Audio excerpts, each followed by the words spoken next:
So I'm looking here at the text and there's a lot of spacing between each line here, and the way that they did that was through the text frame options. They didn't actually change the line spacing. I mean, there's two ways to do it.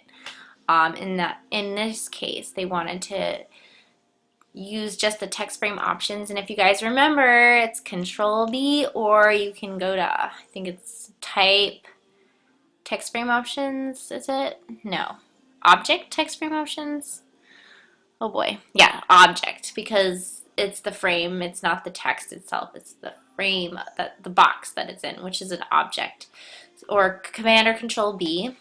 And then for the alignment, right now it's at top align, so all the text naturally flows from the top to bottom, but if you do justify, then it spreads it out evenly. So if you were to keep adding lines, it would get tighter and tighter, because it would keep adjusting all the lines so that it's evenly spaced within the frame.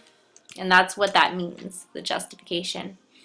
See, if I drag out that frame, let me zoom out a little more, grab the correct tool here, my selection tool, and just drag that frame, then the lines get bigger.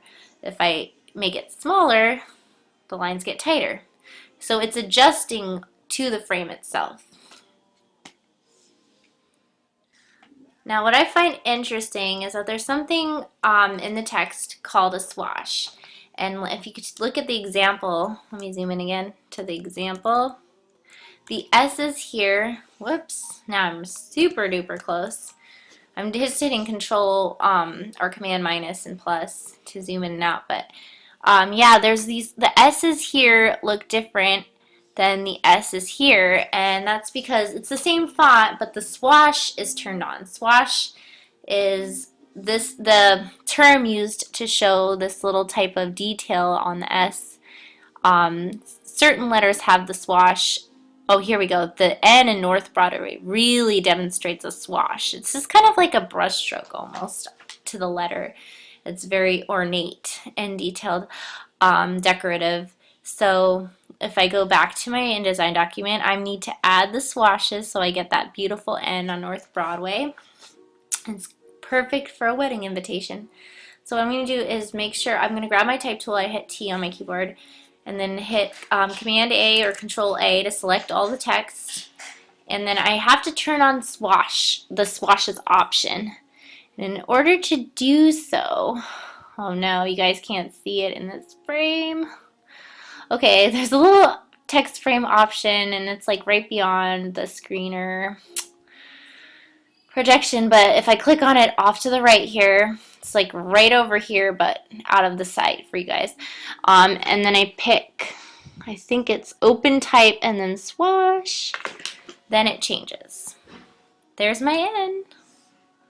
Anyway, even though you guys can't see it, it's the last option, the last little button on your control panel, all the way on the right, and it's a little drop-down menu. So it has like whatever they don't have space for with their little icons that are visible on the control panel, all the rest of them are here basically. So just something to be aware of. There's more options in the little menu.